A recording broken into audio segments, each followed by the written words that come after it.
Hem 93. numaralı hadis mi yukarı hadis bilen münasebetlik. Yani Resulullah'ın şu vəz nəsihət qılıbatqan vaxtda açıqlığan bir aletdə ifadelenген.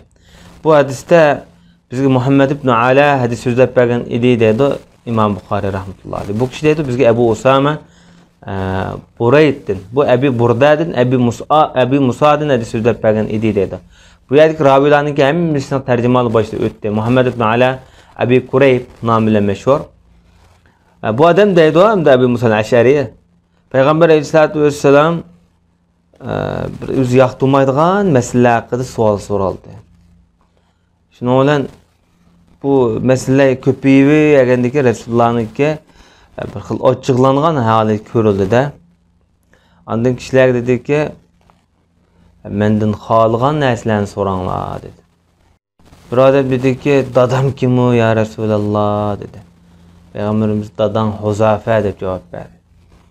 Bu kişi Abdullah ibn Huzafe degan sahabi şu. Nemiş ki bu adam meni dadam kim deb so'ragan desa, bu adamniki şu. Bizim asli dadısından başka bir adamga nisbat berilgan ekan. Beqildirilgan şekilde bo'lsa kerak, vallohu alam.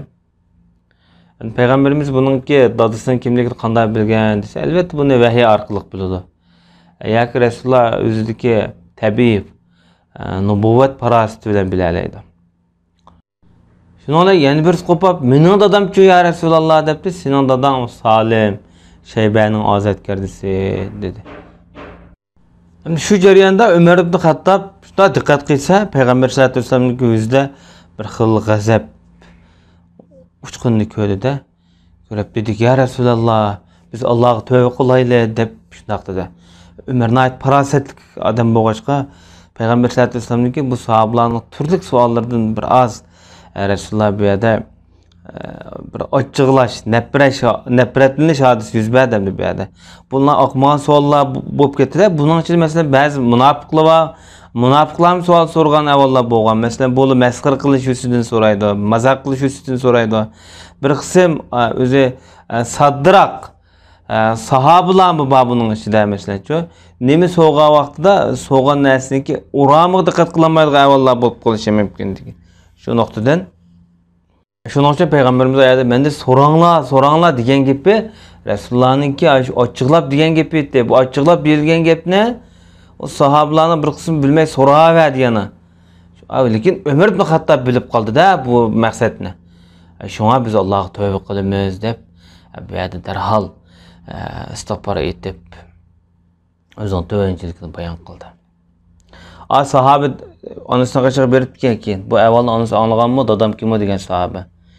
Şonlar bu ayol sen meni xalqning oldida rasvo qilay deganmisan.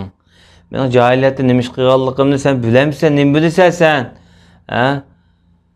Sen bunda bir odam bola onasini qaqishtirgan bundaq sendek bolani ko'rmaganmikanman deb qaygan. Shunday deganki bu ayol deganki bu adam. Agar Peygamber sallallohu alayhi vasallam mening dadamga nisbat berdi, agar dadamdan boshqa odamga palani dadang degan bo'lsa, men shuning Rasulullohning gapini tasdiq qilardim. Shu dadamni e'tirof qilardim degan bu jihatda. Chunki bir qism kishilar sal shak shubha qilganda buning dadasi haqida. Bu dadasi oydinlashgan. Bugungi darslar ko'proq chunki bir bob bilan bu yerda so'ragan hammasi bir-biriga munosabatlik. Bu g'azablanish, nafrat, ochiqlanish vaziyatdagi sallallohu alayhi nabiyina Muhammad va ala alihi va sahbihi ajma'in.